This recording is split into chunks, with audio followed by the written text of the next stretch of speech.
Her body was a map of ruin, sprawled in the cracked Mojave dirt. The dress she wore once pale blue, maybe, or white hung in tattered strips, clinging to her skin like the last threads of hope. Bruises bloomed across her arms, her throat, her cheekbones, purple and red, as if the desert itself had tried to claim her. Dust coated her face, matting her dark hair into clumps that stuck to her forehead. Her lips, split and dry as old leather, trembled with each shallow breath. She lay half hidden under a pile of brittle palm fronds, discarded like refuse by someone who thought the desert would finish what they'd started. Most men would have ridden past, seen nothing but another ghost swallowed by the vast, unforgiving expanse. But Thomas Miller wasn't most men. He reined in his horse, the mare snorting softly as her hooves stirred the dust. The sun hung low, a blood-red disk sinking behind jagged hills, casting long shadows that stretched like fingers across the earth. Thomas squinted, his weathered face creasing deeper under the brim of his hat. Something about the shape beneath. Those fronds, too deliberate, too human, pulled him closer. He dismounted, boots crunching on the parched ground, and knelt beside the pile. His hands, calloused from years of rope and rain, brushed the fronds aside. That's when he saw her. Still alive, barely. Her eyes flickered open, cloudy as a storm-choked sky, and fixed on him. Her chest rose and fell, each breath a fight against the weight of her broken body. Thomas's throat tightened. He'd seen death before too much. Of it during the war, in the faces of men he'd fought beside and against, in the quiet graves he'd dug for innocence, caught in the crossfire. But this was different. This was a girl, no older than 25, her youth buried under pain no one should endure. Her lips moved, and a whisper slipped out, so faint it might have been the wind rattling the dry brush. "Bury me here." The words hit him like a slug to the chest. Not save me, not help me, bury me here. Thomas froze, one hand still gripping a frond, its sharp edge biting into his palm. His eyes traced her face, the dirt smudged across her cheek, the blood crusted at the corner of her mouth, the way her lashes fluttered like a moth's wings against the dark. For a moment, he saw his wife, Emily, in the tilt of her jaw, the wife he'd laid in the ground 10 years back. He saw his daughter Mary, who'd ridden east and never looked back. And he saw himself, younger, harder, riding with men who burned villages and called it duty. The ghosts of his past clawed at him, their whispers louder than hers. He could walk away. The desert didn't judge. It swallowed secrets as easily as it swallowed lives. No one would know he'd found her. No one would care. Tucson was miles off, and the world didn't stop for broken girls left in the dirt. But something in him maybe, the ache in his chest, maybe the faint echo of Emily's voice telling him to be better, wouldn't let him move. He bent closer, his shadow falling over her, and saw the faint pulse at her throat. She was still fighting, even if she didn't. "Know it, I ain't burying you," he said, voice low, rough as the gravel under his knees. Her eyes flickered again, meeting his, and for a second he thought she might argue, but she only closed them, as if giving up was easier than hoping. Thomas slid his arms beneath her, careful as if she were a cracked eggshell. She weighed less than a calf, her body limp against his chest, her head lolling against his shoulder. The heat of her skin, feverish under the bruises, burned through his shirt. Each step back to his horse was heavy, not from her weight, but from the truth she carried. This wasn't just a girl. This was a reckoning. The ride back to his ranch was slow, the mare picking her way through the dusk as the sky bled purple and gold. Thomas kept one arm around her, holding her steady against the saddle. Her breaths were shallow, but they were there, each one a small defiance against the desert's claim. His ranch came into view as the last light faded. A squat cabin of weathered wood to barns leaning slightly from years of wind, a corral where his cattle lowed softly. Nothing grand, just a place to outlast the silence of his days. He carried her inside, laying her on a cot near the stove. The cabin smelled of dust and old coffee, the air thick with the weight of a life lived alone. He fetched a tin cup, filled it from a bucket, and held it to her lips. She drank slowly, wincing as the water touched her cracked lips. Color crept back into her cheeks, faint but real, like the first green of spring after a long winter. Thomas sat back, his hat in his hands, and watched her breathe. For the first time in years, the silence of his home felt heavier than the desert outside. "What's your name?" he asked, voice soft but steady. Her eyes opened, clearer now, though still guarded. "Clara," she said, her voice a rasp, as if saying her own name cost her something. "Clara Dawson," Thomas nodded, turning the name over in his mind like a smooth stone. "You're safe here, Clara." She didn't answer, but her gaze lingered on him, searching. He wondered what she saw, tired man, 50 years carved into his face, his hands stained with work and regret. He didn't ask for her story, not yet. He'd learned long ago that some truths come only when the wounds stop bleeding. Clara slept, her breaths evening out as the fire crackled low. Thomas stayed awake, sitting in a chair by the door, his old Colt resting on the table beside him. The night was quiet, but he knew better than to trust it. Trouble had a way of sniffing out the things a man tried to protect. By morning, Clara could sit up, though every movement seemed to cost her. Thomas boiled coffee and set a plate of cornbread beside her. She ate slowly, her hands trembling, the bruises on her wrists stark against her pale skin. Between bites, she started talking, her voice stronger but still brittle, like glass that hadn't yet shattered. "Grew up in a settlement north of here," she said, staring at the floor. "Small place, just a few families. One night, when I was 6, men came. Soldiers, maybe, or raiders. Didn't matter. They burned it all. My ma, my pa, my little brother gone in the smoke." She paused, her fingers tightening around the cup. "Been running ever since. Fell into one bad hand after another. Ended up in Tombstone, a house there." She laughed, a sharp, bitter sound that cut through the air. "Wasn't a house, just a cage." Thomas's hands stilled on his hat. Her words sank into him, each one a stone piling on his chest. "Where's the girl, old man?" Earl's voice was slow, oily, like he was savoring the words. He spat into the dirt, his hand resting on the pistol at his hip. Thomas didn't move. His hand hovered near his own Colt, still holstered by the cabin door. "She ain't yours," he said, voice low, each word measured. Earl's grin was crooked, predatory. "You think you can keep her? She's bought and paid for. Belongs back in Tombstone." "She belongs nowhere you are," Thomas said.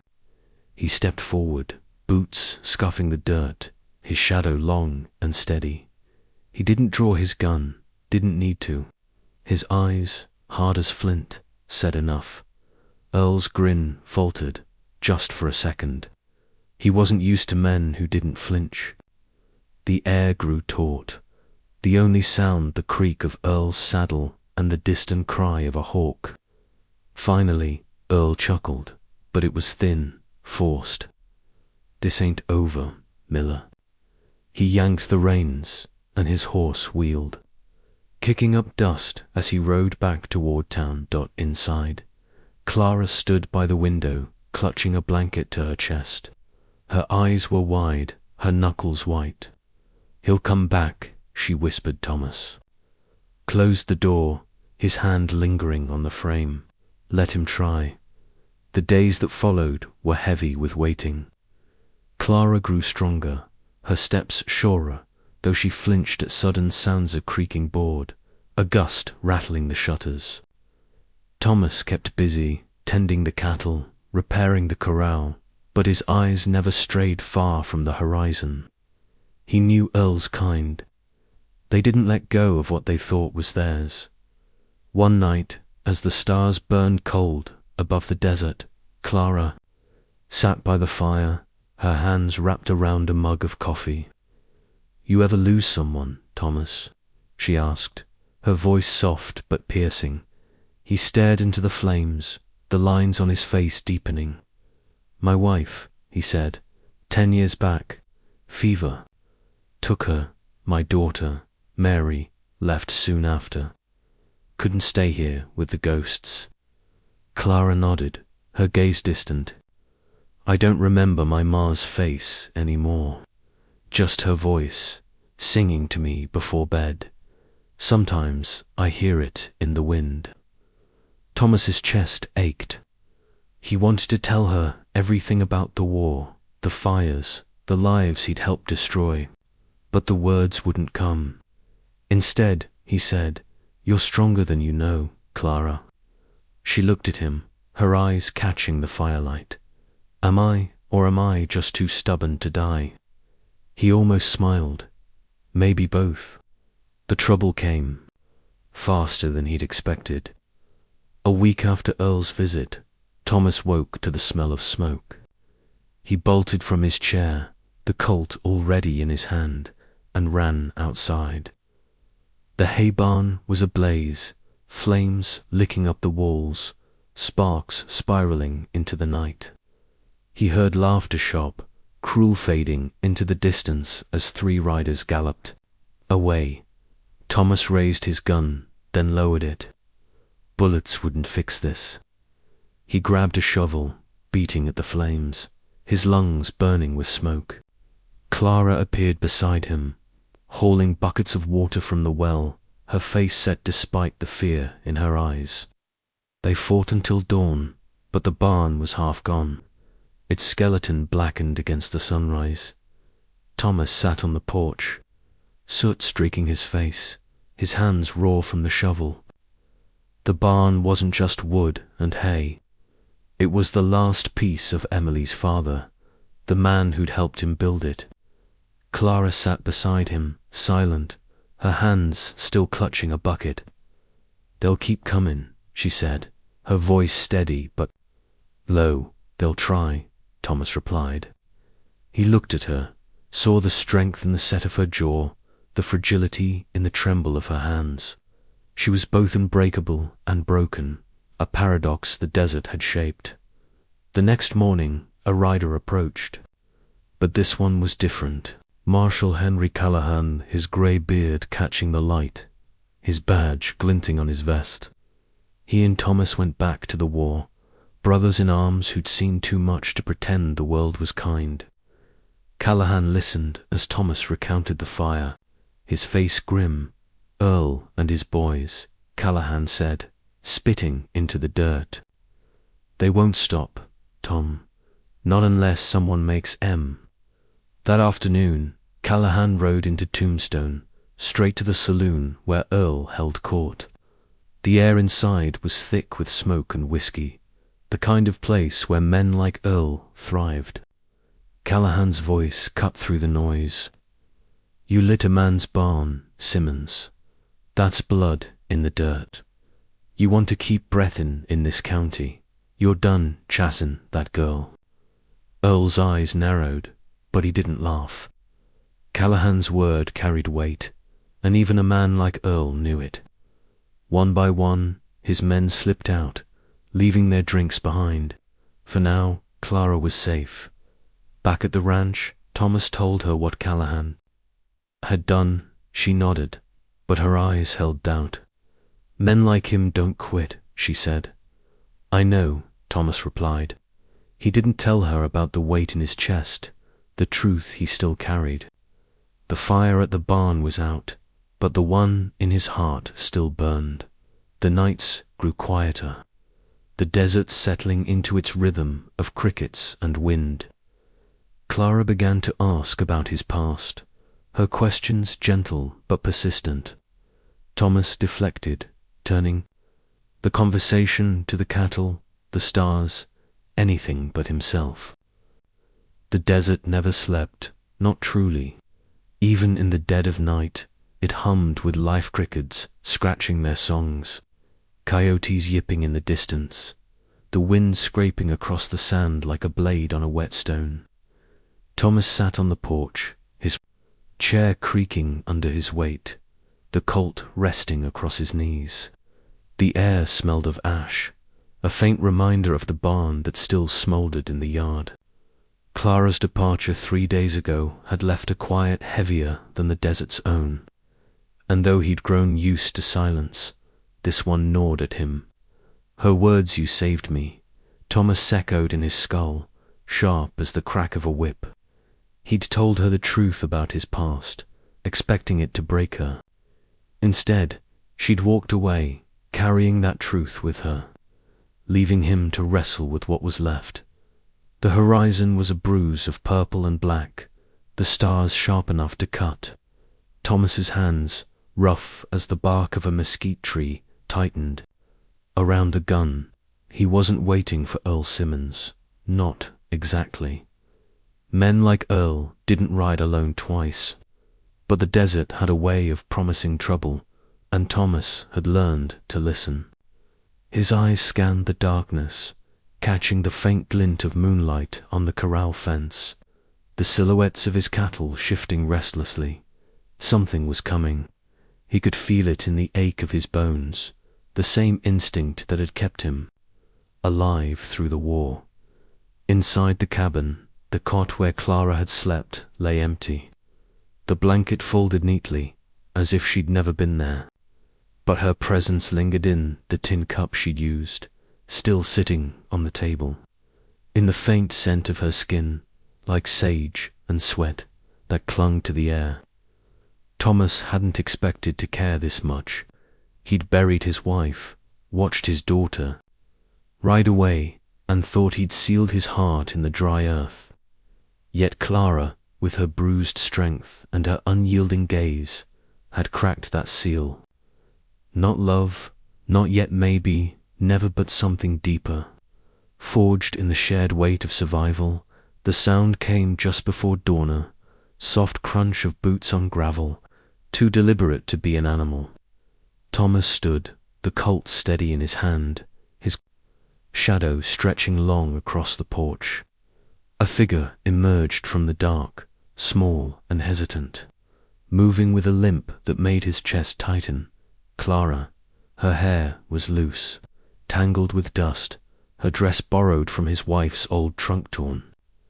At the hem, she stopped a few paces away, her face half lit by the fading moon.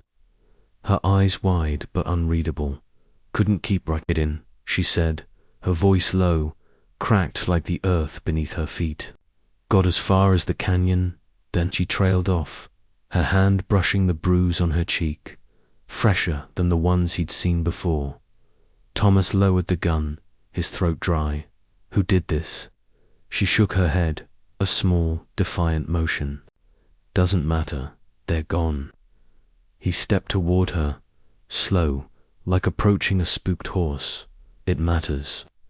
Clara's lips pressed tight, and for a moment he thought she'd turn and walk back into the night. But she didn't. She stepped closer, her boots scuffing the dirt, and sank onto the porch step. Her hands trembled, not from fear but from exhaustion, the kind that sank deeper than bone. Thomas knelt beside her, his knees creaking, and saw the blood crusted on her knuckles.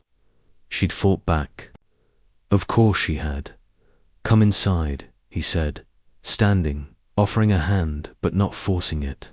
She looked at it, then at him, and something passed between them, not trust, not yet, but the ghost of it.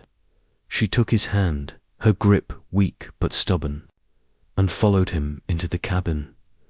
The fire was low, casting a warm glow across the room. Thomas stoked it, the crackle of wood filling the silence. Clara sat on the cot, her shoulders hunched, her fingers tracing the edge of the blanket. He poured water into the tin cup and set it beside her, then pulled a chair close, but not too close. She drank, wincing as the water touched her split lip, and for a moment the only sound was the faint drip of water from the bucket. "Why'd you come back?" he asked, not looking at her, his eyes on the fire. Clara set the cup down, her movements careful, deliberate. "Didn't know where else to go," she said. "Out there, it's just more of the same. Men like Earl, men who take—" She paused, her voice dropping to a whisper. "You're the only one who didn't." Thomas's chest ached, the weight of her words heavier than the gun in his hand. He wanted to tell her she was wrong, that he was no better than the men who'd hurt her, that his hands were stained with the ashes of her childhood. But he didn't. Instead, he said, "You're safe here, Clara, long as you want to stay." She looked at him, her eyes catching the firelight, and for the first time he saw something like belief in them. Not in him, maybe, but in the possibility of something better. It was enough to keep him sitting there, the silence between them, less heavy than before. The days that followed were a fragile dance.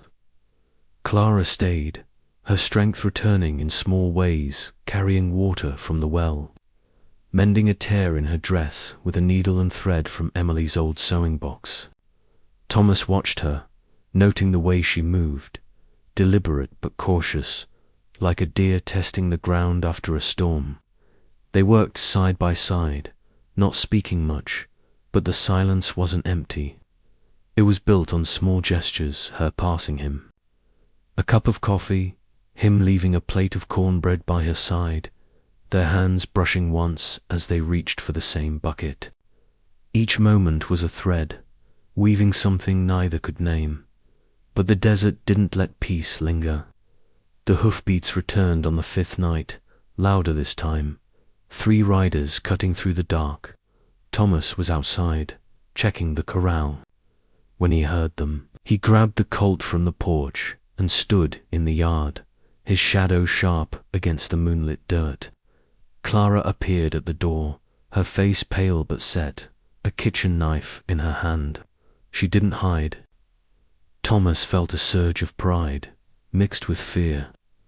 At the sight of her, Earl Simmons led the group, his horse snorting as he reined it in. 2 men flanked him, their faces shadowed under wide hats, but Thomas knew their kind men who followed power, not principle. Earl's grin was wider this time, fueled by whiskey and spite. "Told you it ain't over, old man," he said, his voice carrying that same oily confidence. "You can't keep what's mine." "She ain't yours," Thomas said, his voice steady, the colt loose but ready at his side. "Never was." Earl laughed, a sharp bark that echoed across the yard. "You think you're some kind of savior. She's a whore, Miller. Bought and paid for. You're just holding her for me." Clara's grip tightened on the knife, her knuckles white. Thomas felt her presence behind him, a quiet strength that steadied his own. "Turn around, Earl," he said. "You got no claim here." One of Earl's men shifted, his hand drifting toward his gun. Thomas's eyes flicked to him, and the man froze.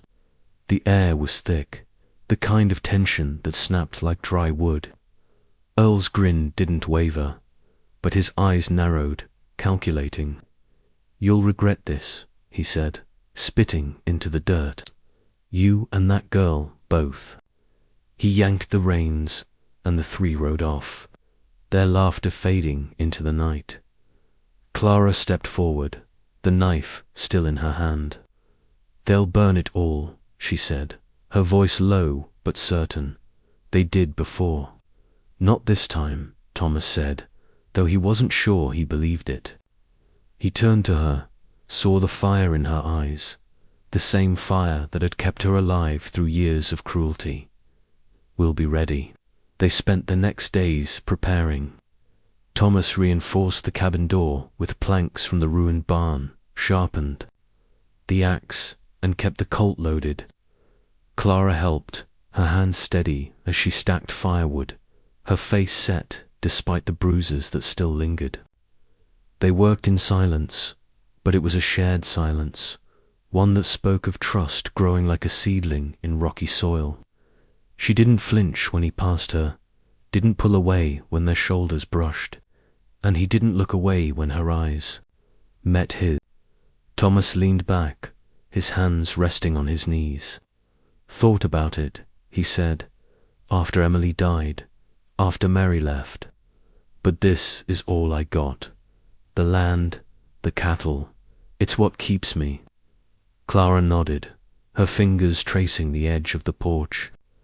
"I used to dream of a place like this, somewhere quiet, somewhere I could breathe." She paused, her eyes distant. "Never thought I'd find it." "You're here now," Thomas said, his voice rough but gentle. "That's something." She looked at him, and for the first time, she smiled, not the bitter half-smile of before, but something small, real, like a crack of light through a storm cloud. It cut Thomas deeper than any blade, because he knew it wasn't just for him. It was for the possibility of a life she'd thought was lost. The attack came at midnight, a week later. Thomas woke to the crack of glass, the sharp tang of kerosene. In the air, he grabbed the Colt and ran to the door. Clara already beside him, the knife in her hand. Flames licked up the side of the cabin, the dry wood catching fast.